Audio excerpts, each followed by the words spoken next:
Good day to you. Hope you're having a wonderful day. We've been reading in the book of Joshua, and we're ready to read Joshua chapter 3. Last time we read Joshua chapter 2, and that was about Rahab and the spies. Now, here in Joshua chapter 3, Israel is going to cross the Jordan. I am reading in the Amplified Bible.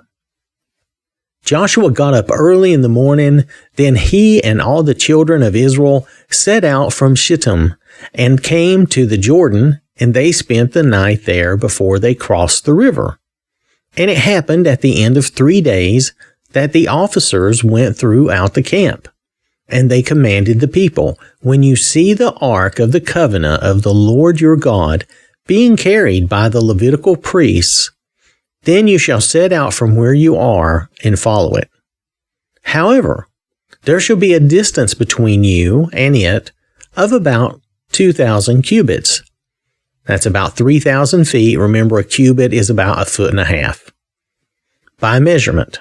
So, there shall be a distance between you and it of about 2,000 cubits or 3,000 feet by measurement.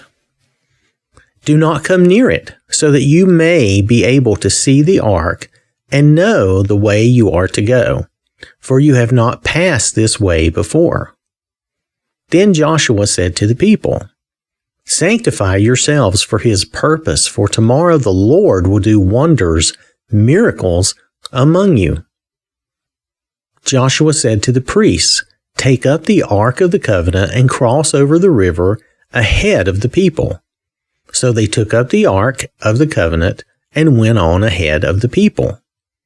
The Lord said to Joshua, "This day I will begin to magnify and exalt you in the sight of all Israel, so that they may know that just as I was with Moses, I will also be with you.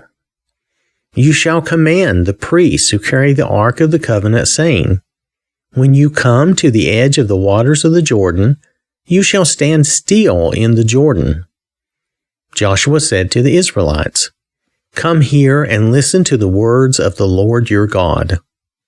Joshua said, "By this you shall know that the living God is among you, and that he will without fail drive out from before you the Canaanite, the Hittite, the Hivite, the Perizzite, the Girgashite, the Amorite, and the Jebusite. Behold, the ark of the covenant of the Lord of all the earth is crossing over ahead of you, leading the way into the Jordan. So now take for yourselves 12 men from the tribes of Israel, 1 man from each tribe. When the soles of the feet of the priests who carry the ark of the Lord of all the earth, come to rest in the waters of the Jordan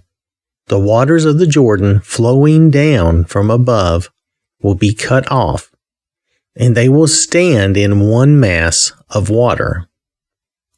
So when the people set out from their tents to cross the Jordan with the priests who were carrying the ark of the covenant before the people, and when those who were carrying the ark came up to the Jordan, and the feet of the priests carrying the ark were submerged at the edge of the water, for the Jordan overflows all of its banks throughout the time of harvest, the waters which were flowing down from above stopped and rose up in one mass a great distance away at Adam. Now that could be that it's pronounced Adam, but it's Adam.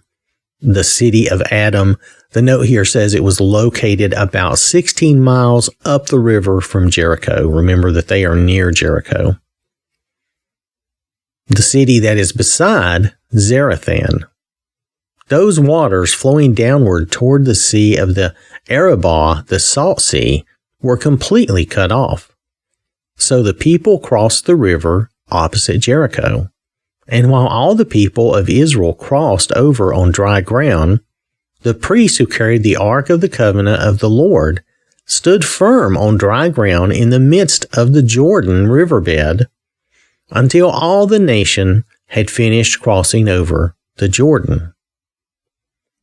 So this is a very similar miracle to the parting of the Red Sea, except here God has just really stopped the flow of the river at a distance and just stacked that water up waiting, right? So he's just held that back and allowed them to cross. But it's a similar thing. And notice that it is, God says he's going to magnify Joshua in the sight of the people. And this miracle, Joshua saying, hey, this is what's going to happen. It proves that God is with him, that he is not in any way false, but that God is actually with him. God is doing these things, and Joshua is his mouthpiece, letting them know that this is what's going to happen. Let's go this way. This is the way God is telling us to do it. So he's definitely following God, following God's direction, and the people can see that through these results.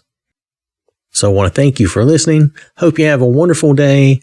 May the Lord bless you and keep you safe. And remember, God loves you.